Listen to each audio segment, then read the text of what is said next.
ګرانو کتونکو ته دې اولنې ایسه هم ما ایکسپلین کړو دا د کهانی دویمه ایسه ده. خاص تر کې زما په دې کهانی کې دا غرونه خوښ دي. شاته پکې کو تاسو چرته کې څوک سوات کالام یا بیرین مدین ته تللی نو هغه داسې غرونه او داسې نظارې به ضرور لیدلی وي چې په دې کهانی کې چې کم نظارې ښیي دې نظارو ته وګورئ. دا کهانی زما ردې د وجې خوښه ده او دا ډیره لاجواب او دلچسپ کهانی ده. دا ویډیو در سره ضرور سبسکرایب روان وي او سره د سپو ولې چې دا سپي د دې بالو پیچکۍ د غټ بالو ته پته ولګي چې د سپو اواز زمونږ طرف ته ډیر زیات نږدې را روان دی. ردې نه مخکې چې دا مونږ راګیر کې راځي چې ردې ځای نه تښتو. دا بالوګان چې کوم دا د غر سر طرف ته ورمنډه کې یعنی بره غر وي هغې غر ته ورخیږي. په دې ځای کې دا غټ بالو خو په اسانۍ خیږي خو دا ماشوم نشي ختلی خو دا غټ ورته بیا هم انتظار کوي ولې چې دا راته ډیر زیات پوخ ملګری شوی او دو بیا یو بل غر وي په هغې باندې ورخیږي خو په دغه ځای کې په دو پسې سپي راشي.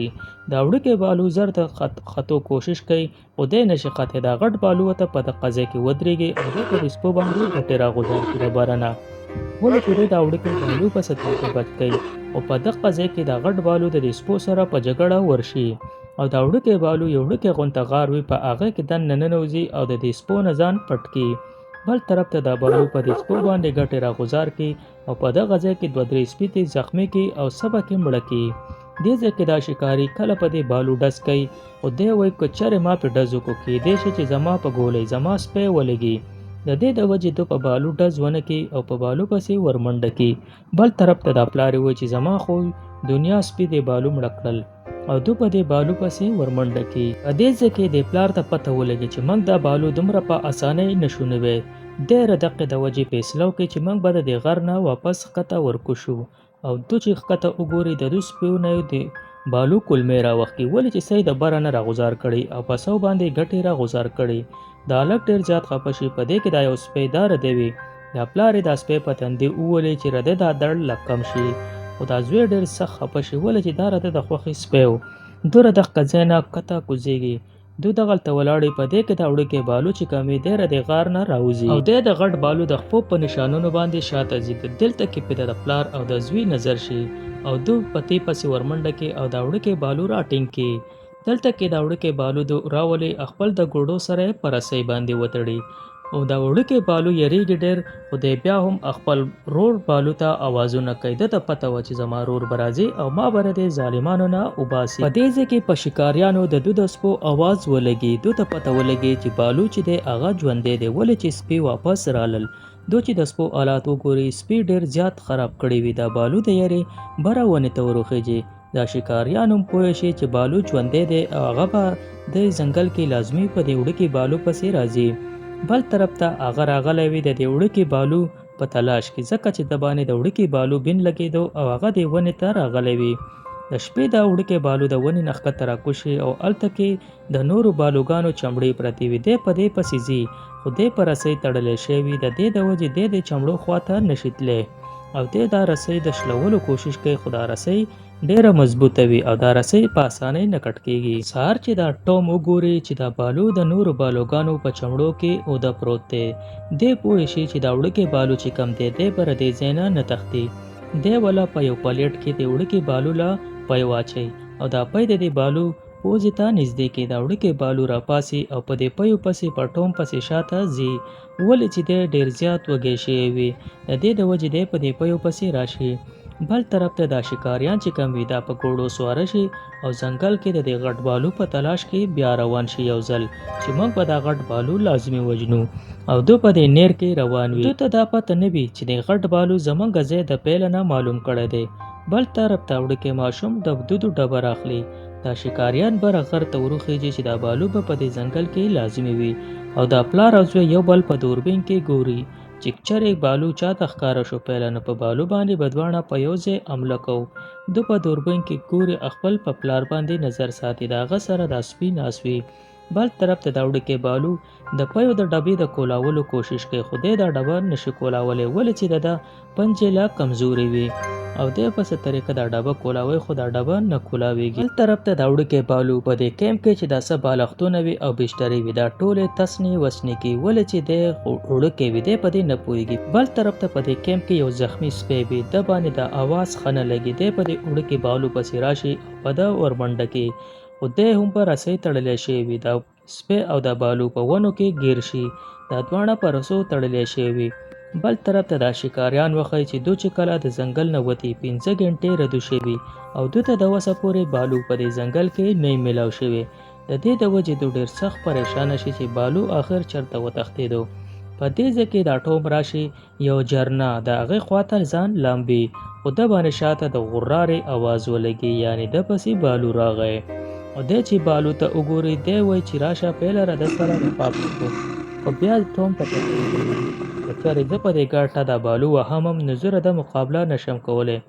دی د بالو مخامخ غلی کښېني او دا بالو ده ته لږ غراور وکړي او د دقیقې نه بعد دا بالو ده ته ګوري، دی پسې ګټه راغلې، خو دا بالو پسې بیا رامنډه کوي. په دې ځای کې دی وایي که چېرې ما په دې بالو حمله وکړه ما ته پته ده په دې ګټې د بالو څه نه کېږي، خو دا بالو به ما ژوندی وخوري.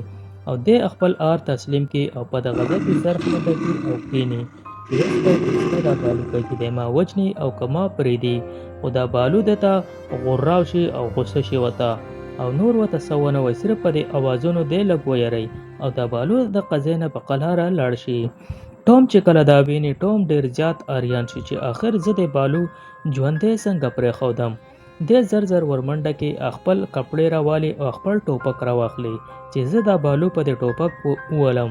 دی چې څنګه د دې بالو نشانه واخلي، خو دې ځای کې دی احسان چکولو کوشش وکړي او دی په دې بالو ډز ونه کړي، دی هسې هوایي پایر وکړي. په دغه ځای کې رده پلار راشي او دی بالو ته ووایي چې تخته.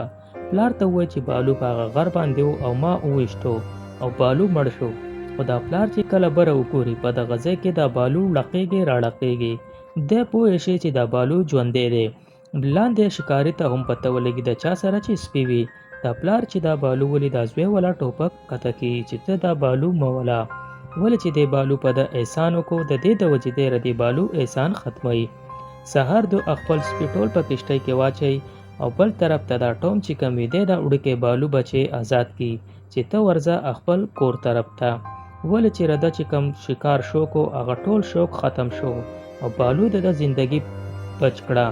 بل طرف ته مصیبت دا وي چې د وړوکي بالو ته خپل مشر رور نه معلوم، دی په دې شکاریانو پسې پیچه کوي او په دې ځای کې دا ټوم چې کوم دی دا بالو وزغلی. ګرانو کتونکو د دې نه مخې ته یو بهترین پارټ دی د دې وړوکي بالو بچي. دا بالو بچی د دوی ډېر ځای پورې پیچه وکړي، خو دوی دا شکاریان په ګوړو باندې لاړ شي. دا بالو په چغې ووایي، ولې چې ده ته خپل رور هم نه معلوم او نه ده ته لاره معلومي، دا یو وړوکی نادان بچی. بل طرف ته د دې چغو د وجې ده باندې د یو تیندوا شیر نظر شي او شیر ورته ژبه راښکي چې دا خو زما دپاره خوراک دی، خو د دې بالو هم په دې شیر نظر شوی وي. دی د دې تیندوا نه مخکې منډې وخي او تیندوا په ده پسې شاته. دی د ونې یو لرګی وي هغه سر ته وروخیږي چې زه دې غار ته ور ټوپ کړم. یوکی ته پته ولګي چې زه هغه طرف ته ټوپ نشم ولی، خو شاته پسې تیندوا وي او دی ښکته د اوبو ته ور ټوپ کړي او په دغه لرګي پسې ځان ونښلی چې زه د دې اوبو نه راوځم او بل طرف ته دا تیندوا په ده پسې مخې ته رده انتظار کوي. دې ځای کې د بالو بچی ډېر بوره پساو شي او تیندوا رده په سیټ باندې انتظار کوي چې راشه خوراکه زه خو ستا په انتظار یم. دا ماشوم ډېرې لطې خپې ووایي چې زه د دې تیندوا خوا ته لاړ نشم، خو دا تیندوا په ده باندې راشي او حمله پرې وکړي او دا ماشوم یې زخمي کړی وي. په صحیح ټایم کې په دغه ځای کې دا غټ بالو راشي او دی یو غټه غونته چغه ووایي، ولې چې د وړوکي ماشوم اواز دغه غټ بالو باندې لګېدلی وي او دی دا تیندوا چې کوم دا غټ بالو ویني دی د دغه ځای نه دوم دبا کې وتښتي. ده ته پته ولګي چې دا غټ بالو به ما مردار کړي او دی د وړوکي بالو ته ووایي چې راځه دا دواړه زاړه یاران بیا یو ځای شي او یو بل سره ډېر زیات خوشحاله شي. ګرانو کتونکو که دا ویډیو د باندې ښه لګېدلي د داسې انټرسټینګ کهانیانو دپاره دا ویډیو لایک او دا چینل در سره ضرور سبسکرایب کړئ او د یخ دپاره د ځان لپاره ځنګل کې یو ښایسته غار وګورئ او دواړه پکې ښه په مزې اوده شي.